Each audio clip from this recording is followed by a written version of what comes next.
Hello, leaving the cottage behind today, and I'm going to take you for a little walk on my local canal. It's the Llangollen Canal. The other day when I was on that walk, I saw a native hedge with 6 different berries on it. Now, of course, we're going into autumn, and those berries are a rich food source for our native birds and visiting birds which have migrated south from other places. And I wonder if you'll be able to identify any of those berries. I will tell you what they are, and also tell you some interesting facts about those berries. I'll also show you some other things that we encounter in a walk on the local canal. You might see some goats, some sheep, you might even see a kingfisher. I did the other day when I was down there. Let's have a walk down to the canal. In order to get to the local canal, I have to walk across my neighbour's land, which is fine because there is a public footpath, so I'm allowed to do that. But Rod and Vix keep this place very well maintained, and they have this rather cute little business. They've just created a shepherd's hut, and it's that shepherd's hut which I spoke about in a video the other day. I hope you can see it. It's behind me there in the corner of this field. And you can rent that as a bed and breakfast. I'll put the link to that video at the end of this one. A shepherd's hut B&B, fascinating. And here we have 2 of my neighbour's ponies sat next to 2 cats. They're not real cats, those are there for Halloween. Anyway, those horses are the source of the rich manure which I can come and get whenever I need it. Look at that big pile there to be going for. Anyway, the canal is just down there in the distance. Now, these are not the berries I intend speaking about in this video. These are crab apples, another brilliant source of food for the birds and amazing winter colour in the garden. And Rod, my neighbour, has planted an avenue of crab apples along this track, and it's wonderful because you come down here in the autumn and you have this treat of beautiful berries or apples in the tree.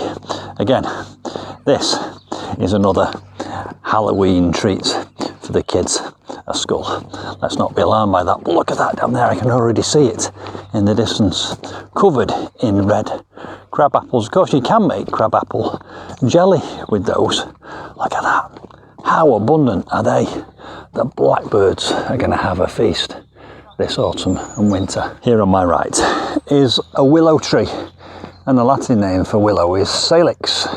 And in Ireland, where they grew these to make baskets out of, they used to call them the Sally Gardens. And there's a folk song called Down by the Sally Gardens, which I've been known to sing on occasions at dinner parties. Anyway, the canal is just under this bridge here. This is Bridge 10 on the Llangollen Canal. Wales is in that direction, and the rest of the country is in that direction. And this canal, one of its uses was to carry Welsh slate roofing material from Wales to the rest of the country when the canal network was built. So now we've reached the first of our 6 berries, and it's here, and it's not quite yet in its berry form. This is English ivy, Hedgerow, and these are the flowers. And this is a plant that you shouldn't prune in autumn because these flowers are beloved by our pollinating insects. They're one of the last sources of nectar and pollen at the end of the year before we go into autumn. And towards the end of the summer, this will be a mass of bees and pollinating insects. So there we are, an English ivy. Now these flowers, slightly lime green, will eventually turn into tiny little black waxy berries which the blackbirds love. They need their fats at this time of year, and those berries are full of fat for the birds. Hedgerow, English ivy. Let's move on and see the second of our 6 hedgerow berries. We haven't had to go very far because here it is. It's more of a hip than a berry. It's called dog rose or climbing rose or hedgerow rose. And here it is growing out of and through the ivy, and the the stems here are covered in these really sharp thorns, which will prevent it from being grazed and protect these fruits. Of course, these fruits are a way of propagating because they'll be eaten by the birds and go through the bird's digestive tract and they will be dispersed. There we go. Dog rose.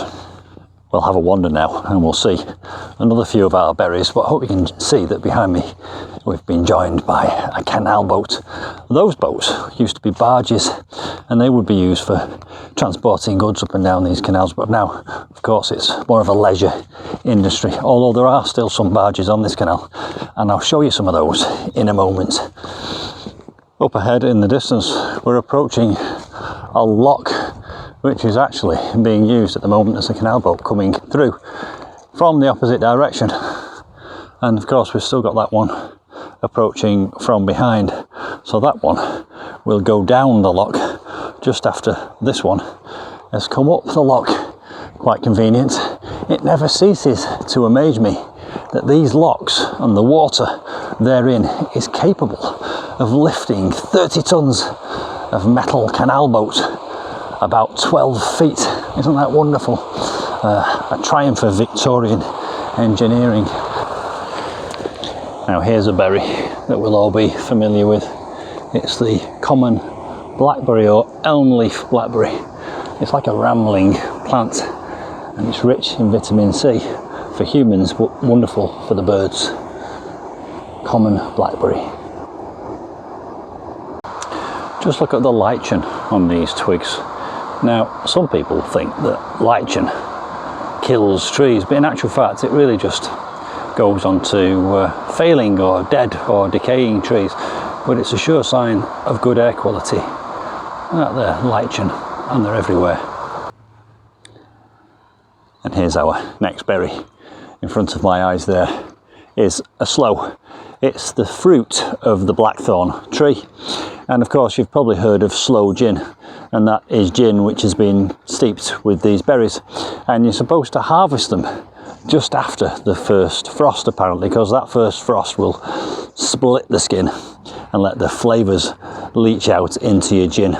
So there you go. The sloe berry, which can be used for making sloe gin, you can harvest them now, put them in the freezer, and that will split the skins, and you can then make your sloe gin. And look at this, on virtually on the same branch, another one of those dog rose hips.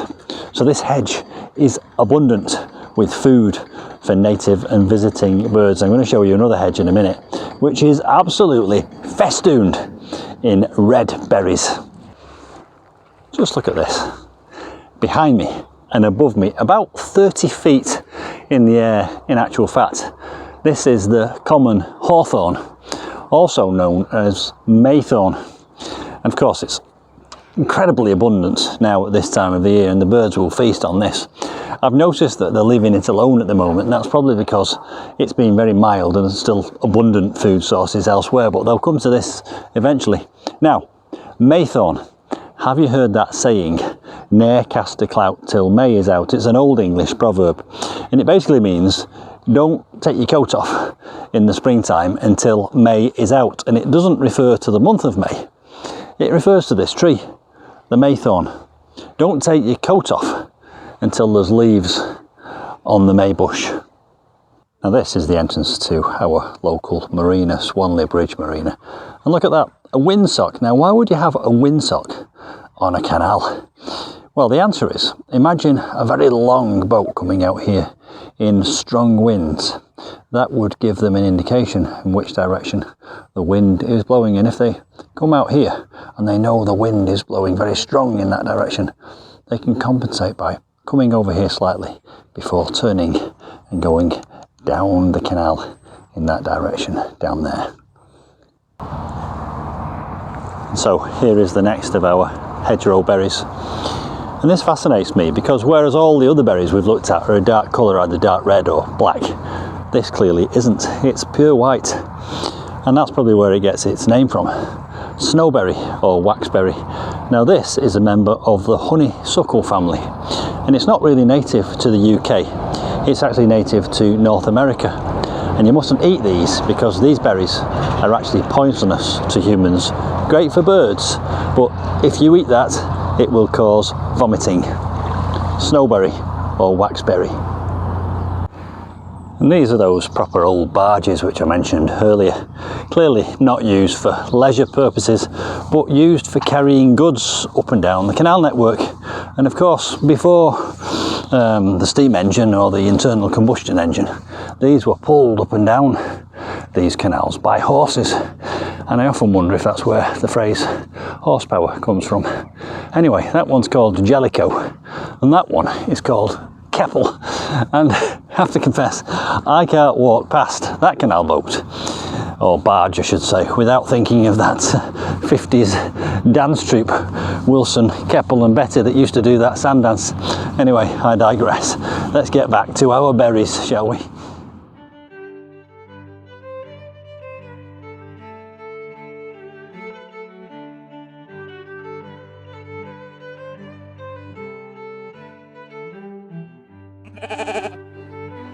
And if you do want to know what it's like inside a luxury shepherd's hut, I'll link my video at the end of this one. It's actually incredible what they've done inside there. And here are their two little sheep, actually pets really, more than anything else.